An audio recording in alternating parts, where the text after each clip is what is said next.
আউযু বিল্লাহি মিনাশ শাইতানির রাজিম। আসসালামু আলাইকুম ওয়া রাহমাতুল্লাহি ওয়া বারাকাতুহু।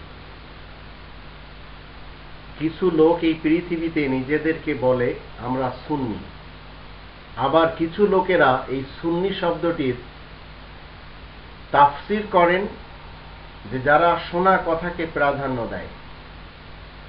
কোরআনের দৃষ্টিতে আমরা জানব কোন সুন্নিদের উপর শয়তানেরা নাজিল হয়।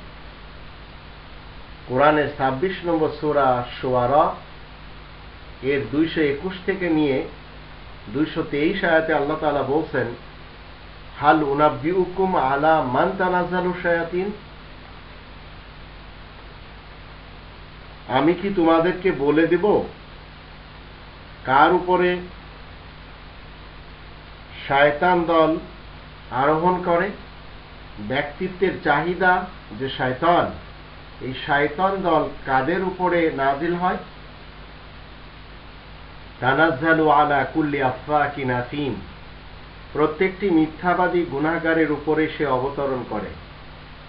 ইউলকুনা আস-সামা ওয়া আকসারুহুম কাযিবুন, যারা শোনা কথাই শুধু প্রচার করে আর সেগুলোর মধ্যে বেশিরভাগই মিথ্যা হয়। এই যে তিনটি আয়াত, এই তিনটি আয়াত থেকে আমরা স্পষ্টভাবে জানতে পারলাম যারা শোনা কথা প্রচার করে তাদের অধিকাংশরাই মিথ্যুক।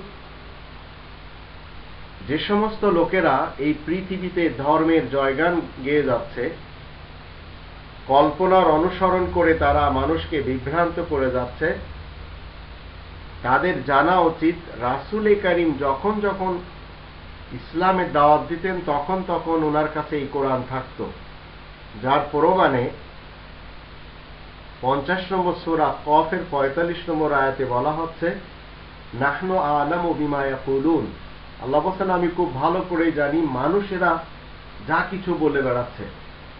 ওয়া মা আনতা আলাইহিম বিজাব্বার, আর মানুষের উপরে তুমি কড়াকড়ি কোনো ব্যবস্থা আরোপকারী নও।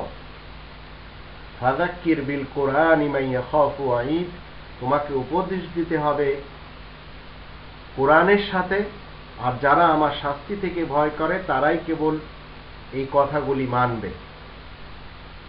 আবার 88 নম্বর সূরা গাশিয়া এর 21-22 আয়াতে আল্লাহ বলেন, ফাযাক্কির ইন্নামা আনতা মুযাক্কির লাস্তা আলাইহিম বিমুসাইতির, তোমাকে উপদেশদাতা হিসেবে পাঠানো হয়েছে, তুমি নসিহত করবে, নিশ্চয় তুমি উপদেশদাতা, আর তোমাকে দারোগা হিসেবে পাঠানো হয়নি।